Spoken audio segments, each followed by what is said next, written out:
ఒక మెచ్యూర్ ప్రజాస్వామ్య దేశంలో వీలున్నంత ఎక్కువ మందికి ఓటు హక్కు కల్పించాలనే కోరిక వ్యవస్థలకు ఉండాలి తప్ప ఎవడు ఓటు ఎట్లా కట్ చేద్దామనే పనిలో ఉండకూడదు. అది ముందు అసలు ఒక ప్రజాస్వామ్య స్ఫూర్తిగా విరుద్ధం. ఎందుకంటే ఇవాళ ఒక పాలకులు ఉంటారు, రేపు పొద్దున మారుతారు, గవర్నమెంట్లు వస్తా ఉంటాయి, పోతా ఉంటాయి. ప్రజాస్వామ్యం శాశ్వతంగా ఉండాలి, వ్యవస్థలు శాశ్వతంగా ఉండాలి, ఓటు హక్కు పవిత్రత శాశ్వతంగా ఉండాలి అంటే వీలున్నంత ఎక్కువ మందికి ఓటు హక్కు కల్పించే మార్గంలో దారులు వెతకాలి తప్ప ఎవడు ఓటు ఎలా కట్ చేయొచ్చు అనే ప్రయత్నం చేయటమే ఒక పాపం, ఒక రాజ్యాంగ ద్రోహం. రిప్రజెంటేషన్ ఆఫ్ పీపుల్స్ యాక్ట్ 1950 ప్రకారం 18 ఏళ్లు నిండినటువంటి ప్రతి యువతి యువకులకి కుల మత ప్రాంత జాతులతో సంబంధం లేకుండా ఓటు వేసేటటువంటి అర్హత ఈ చట్టం కల్పించింది. ఇన్ఫాక్ట్ ప్రజాస్వామ్య దేశాల్లో ఎవరు ఓటు హక్కు తీసేయాలని ఎప్పుడు ట్రై చేయరు. ఈ దుర్మార్గం మన దేశంలోనే మొదలైంది. వెస్టర్న్ కంట్రీస్ లో కూడా ఇటువంటి ప్రయత్నాలు ఎప్పుడు చేయరు. అక్కడ అన్ని జనన మరణ ధృవీకరణలన్నీ పక్కాగా ఉంటాయి, రికార్డులన్నీ పక్కాగా ఉంటాయి. అయినా కానీ వాళ్లే ప్రయత్నం చేయరు ఇట్లాంటి. మన దేశంలో చదువు లేని చోట,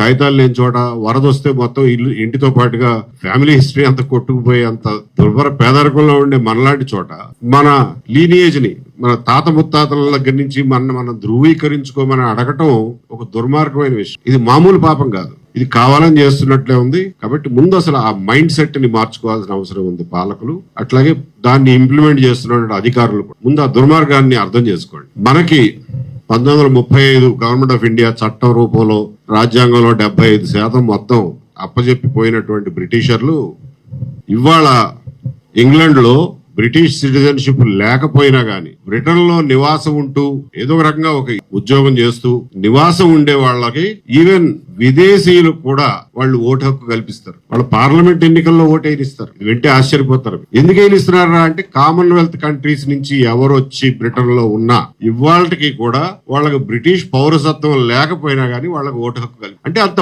బ్రాడ్ బేస్డ్ గా వీళ్ళందరూ ట్యాక్సులు కడుతున్నారు. ట్యాక్సులు కట్టేవాడు ఎంపీని ఎన్నుకుంటే తప్పే ఉంది అన్న ప్రజాస్వామ్య భావన. సో అంత విశాలమైనటువంటి ప్రజాస్వామ్య హృదయం ఉండాలే తప్ప నీచమైన ఎలక్షన్లో గెలుపు కోసం ఏ గడ్డైనా కరుస్తామనేటటువంటి నీచమైన భావనలు దేశానికి మంచిది. ఒక పార్టీకి వాళ్ళు ఉపయోగపడొచ్చు కానీ దేశానికి మంచిది కాదు. వాళ్ళని చూసి మనం అట్లాంటి తప్పుడు పనులు నేర్చుకోవద్దు. రేపు పొద్దున గవర్నమెంట్ మారినాకైనా వాళ్ళు చేశారుగా మేం చేస్తే తప్పే ఉంది అనే ఇదొక దరిద్రం కల్చర్ మనకు అలవాటైంది పార్టీలు. సో దీంట్లో ఉన్నటువంటి అంతర్గతంగా ఉన్నటువంటి తప్పుని అందరూ గుర్తించాలి. అన్ని పొలిటికల్ పార్టీలు, వాళ్ళ అపోజిషన్ లో ఉన్న పొలిటికల్ పార్టీలు కూడా గుర్తించాలి. మీరు SIR పేరు మీద ఇవాళ 45 లక్షల ఓట్లు తీసేశారు ఆంధ్రప్రదేశ్ లో. అందులో చచ్చిపోయిన వాళ్ళు చాలా మంది ఉన్నారన్నారు. ఓకే, తీస్తే తీయండి. మిగిలిన వాళ్ళు ఎందుకు తీశారు? వాళ్ళు ఏదో వలస కార్మికులంట, ఇక్కడ ఉండలేదు, ఈ అడ్రస్ లో ఉండలేదు. నీకేంటి అడ్రస్ లో లేకపోతే? నీకు వచ్చిన నష్టం ఏంటో చెప్పు.